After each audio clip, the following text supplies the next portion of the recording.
It's time for Fresh Oil with singer-songwriter and pastor Keith Manley, a program designed to minister the gospel of God's grace and to bring fresh oil to the brokenhearted. And now, with today's program, Pastor Keith Manley. Hello, neighbor. Welcome back to Fresh Oil. My name is Keith Manley, and this week I'm teaching a series on Nehemiah's 52-day miracle. Now, this series is aimed a lot at leaders and pastors like myself, but the principles can apply to leading a family, leading a business, or just being a leader in your community. Here's the truth that every pastor needs to accept, and I mean really accept deep in your soul. The moment you cast a clear vision, you will face opposition. Our lesson today from Nehemiah is about handling opposition without losing focus. See, in fact, I've discovered this principle after over 40 years in ministry. The clearer your vision, the more potential it has to advance God's kingdom, the fiercer the opposition will be. Satan doesn't waste ammunition on vague intentions. He doesn't bother with churches that are just maintaining the status quo. He attacks specific obedience. He goes after leaders who are actually trying to accomplish something significant for God. Last time, we saw Nehemiah cast a compelling vision to rebuild Jerusalem's walls. He prayed about it for 4 months. He presented his request to the king with clarity and courage, and the king granted him favor beyond anything Nehemiah could have ever imagined. Letters of passage, access to the royal timber and the forests, even a military escort. So you would think the hard part was over, right? You'd think it would be smooth sailing from here on out. Get to Jerusalem, rally the people, start building, and then finish the project. But Nehemiah chapter 2 and verse 10 delivers a reality check that every leader needs to hear. This is what it says. When Sanballat the Horonite and Tobiah the Ammonite official heard of it, they were deeply disturbed that a man had come to seek the well-being of the children of Israel.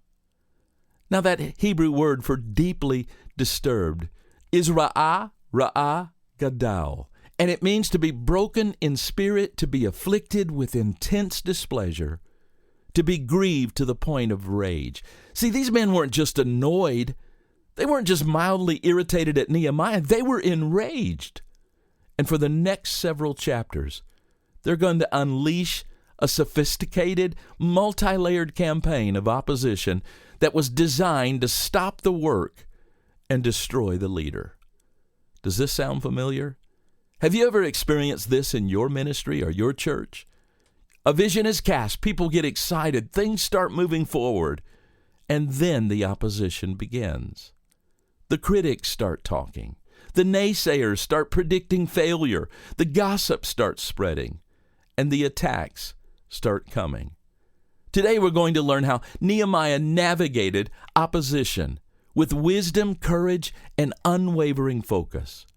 Because how you handle criticism and opposition will determine whether your vision succeeds or fails. It's that important. Before we look at Nehemiah's response, I want you to understand the nature of the opposition that he faced. This is crucial because you need to recognize the enemy's playbook. These aren't random attacks. This is a strategic campaign. The first stage is mockery and ridicule. When Nehemiah first arrives in Jerusalem and begins his secret nighttime survey of the walls, word gets out. Chapter 2, verse 19 says this, "But when Sanballat the Horonite, Tobiah the Ammonite official, and Geshem the Arab heard of it, they laughed at us and despised us and said, 'What is this thing that you are doing? Will you rebel against the king?'" Notice the tactic here. They're doing two things simultaneously. First, they're questioning his motives. Will you rebel against the king?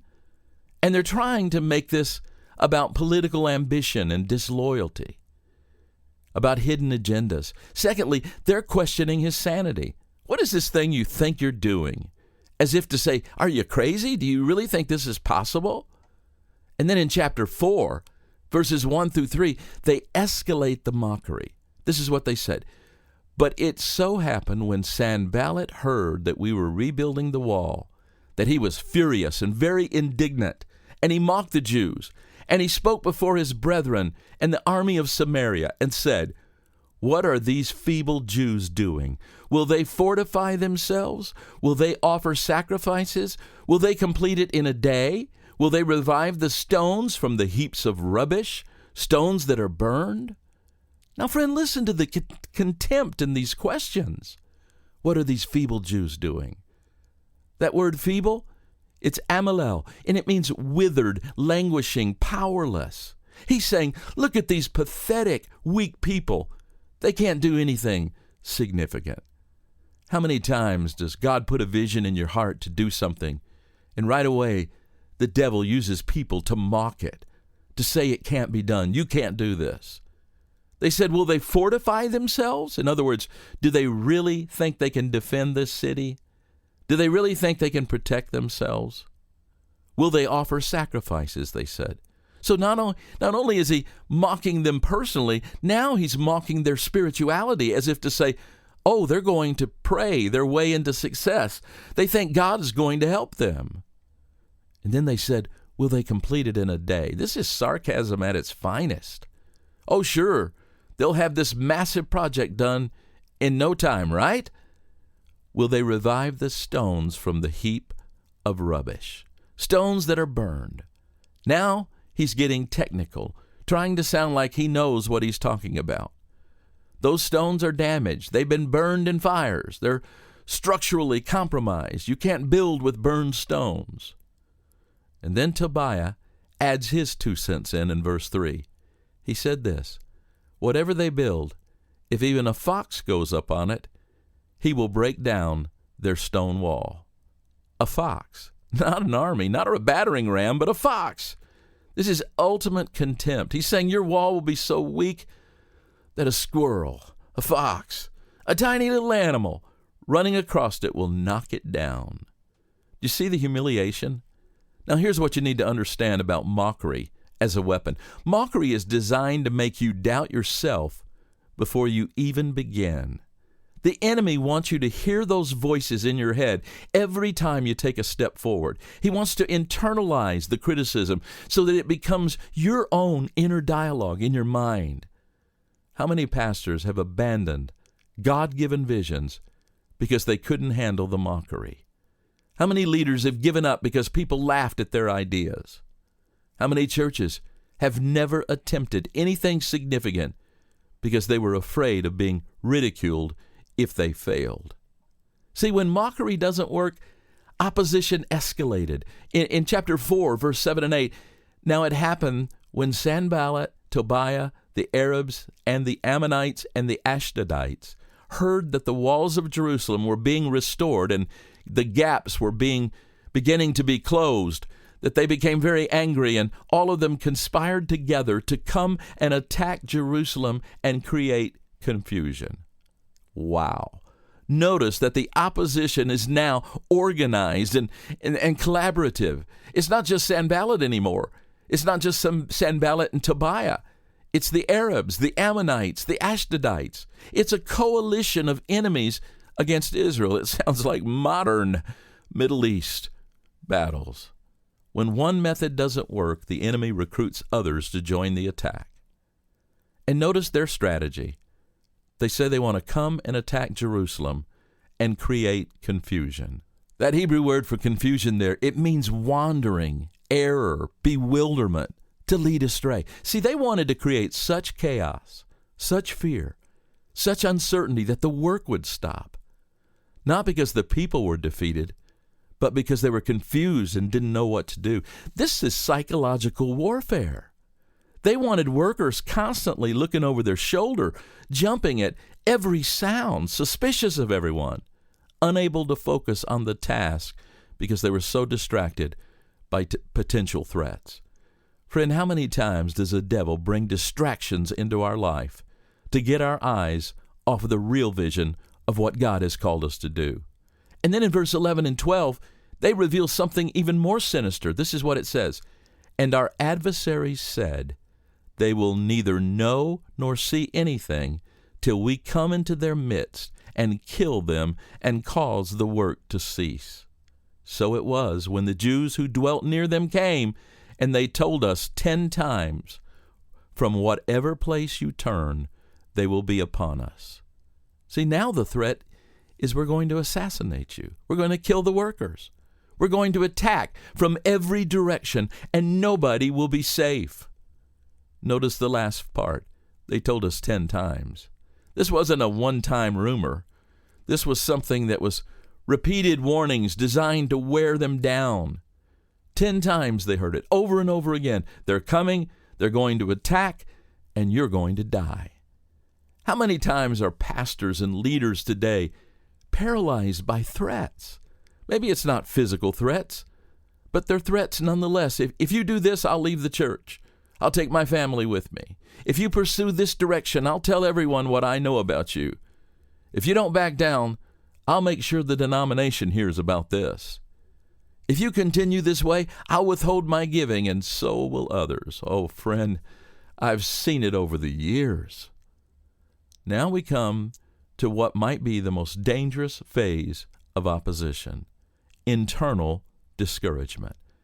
Nehemiah 4:10 says, Then Judah said, the strength of the laborers is failing, and there is so much rubbish that we are not able to build the wall.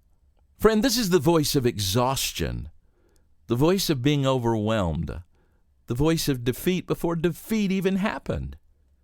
Notice what they're saying. The strength of the laborers is failing. That word failing means to stumble, to totter, to be feeble. So they're saying we're running out of energy. We're physically and emotionally and spiritually depleted. There's so much rubbish. They're looking at how much debris remains instead of the progress they've made. Friend, they're focused on the problem and not the solution. They're seeing the mountain of rubble instead of the sections of walls that were already standing. Let me wind up with this today. It says we are not able to build the wall. This is a language of impossibility. We can't do this. It's too much. It's too hard. We should quit while we still have some dignity left. This is where so many leaders lose the battle, not to external enemies, but to their own internal discouragement from their own people. When your workers, your volunteers, your staff, or your board members start saying, this is too hard, we can't do this, maybe we should scale back, maybe we should reconsider, maybe this wasn't even God's will after all. See, friend, external opposition has created now internal discouragement. And now the enemy doesn't have to attack from the outside. The work is being undermined from within. This week on Fresh Oil, we're talking from the book of Nehemiah. And we're talking about how you can go with the vision that God has given you, and you can overcome all the opposition from the enemy. Join me tomorrow as we continue on Nehemiah. What does it look like to give your life not to fame, but to faithfulness?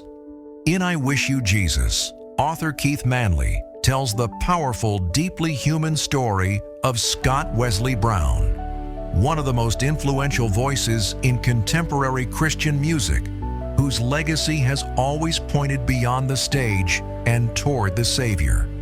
From humble beginnings and early musical stirrings, through decades of songwriting, global ministry, and personal sacrifice, this biography traces the journey of a man who chose obedience over applause and mission over spotlight.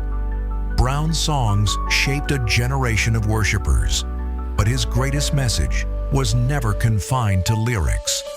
It was lived out through faith. Check out my new book, I Wish You Jesus, The Life and Music of Scott Wesley Brown. It's available now on Amazon in paperback, hardcover, or the Kindle ebook edition. Thanks for joining us today for Fresh Oil with Pastor Keith Manley. Fresh Oil is an outreach of Grace Family Church in Rockford, Illinois, and can be heard each weekday at this same time. You can reach us online at weneedgod.com. Until next time, remember, God's love for you is unconditional. and He makes His mercies new every morning.